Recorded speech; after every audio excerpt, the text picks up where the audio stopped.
নমস্কার বন্ধুরা, আমি চলে এসেছি নতুন একটা ভিডিও নিয়ে। আশা করি প্রত্যেকে ভালো আছেন। তো এই ভিডিওটা অত্যন্ত গুরুত্বপূর্ণ।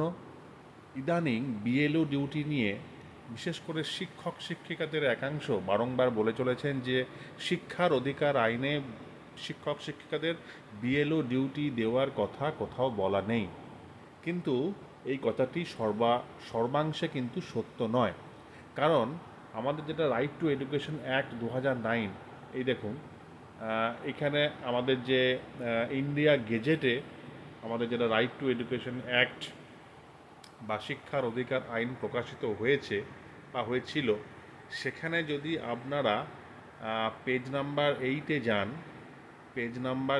যান, 8 নম্বর পেজে এই দেখুন 27 নম্বর পয়েন্টটা ভালো করে পড়ুন।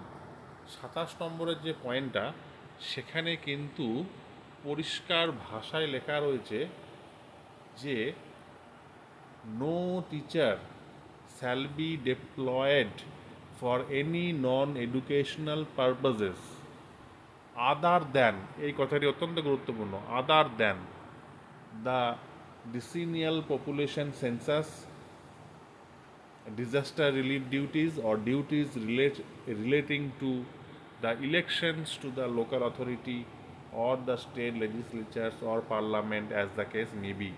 এই প্যারাগ্রাফটির বা এই পয়েন্টটির বাংলা করলে যেটা দাঁড়ায় সেটা হচ্ছে কোনো টিচারকে শিক্ষা বহির্ভূত কাজে ডিপ্লয় করা যাবে না আদার দেন, মানে এইগুলো ছাড়া। তার মানে বাংলায় করলে যেটা দাঁড়াচ্ছে, সরকার কিন্তু বা কোনো ইলেকশন কমিশন মন করলে তাদের শিক্ষাগত যে কাজ, সেই শিক্ষার কাজ ছাড়াও কিন্তু সেন্সাস, রিলিফ ডিউটিজ, ইলেকশনস, এই সমস্ত কাজগুলোতে ডিপ্লয় করতে পারে। আবারও বলছি, বাংলা করলে যেটা দাঁড়ায়, শিক্ষা বহির্ভূত কাজে অংশগ্রহণ করা যাবে না আদার দেন, মানে এইগুলো ছাড়া। অর্থাৎ সরকার বা কোনো কমিশন মন করলে শিক্ষক শিক্ষিকাদের সেন্সাস, ডিজাস্টার রিলিফ আর ইলেকশন, এই 3টে কাজে ব্যবহার করতে পারে। এই 3টে কাজ ছাড়া অন্যান্য কোনো শিক্ষা বহির্ভূত কাজে শিক্ষকদের ডিপ্লয় করার কথা বলা নেই।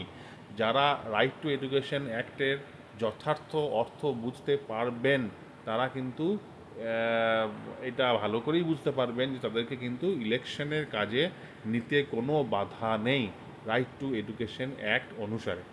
অনেকে বলবেন যে বিএলও ডিউটিটা ইলেকশনের ডিউটি নয়। অবশ্যই ইলেকশনের ডিউটি।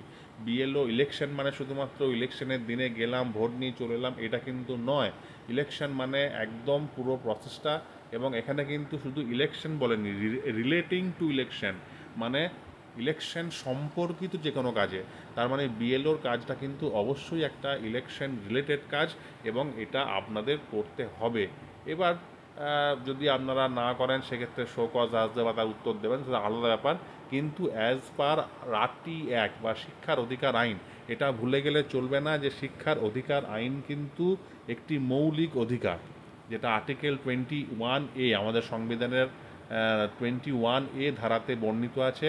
এটা কিন্তু মৌলিক অধিকার এবং এর গুরুত্ব কিন্তু অপরিসীম। কাজেই শিক্ষক শিক্ষিকাদের কিন্তু শিক্ষার কাজ ছাড়া সেন্সাস, রিলিফ ডিউটি এবং ইলেকশন সম্পর্কিত কোনো কাজে লাগানো যেতেই পারে। তো আজকের ভিডিওটা এই পর্যন্তই ছিল। আশা করি বুঝতে অসুবিধা হয়নি। আপনাদের মতামত কমেন্ট বক্সে জানান, ভিডিওটি শেয়ার করে দিন। ধন্যবাদ।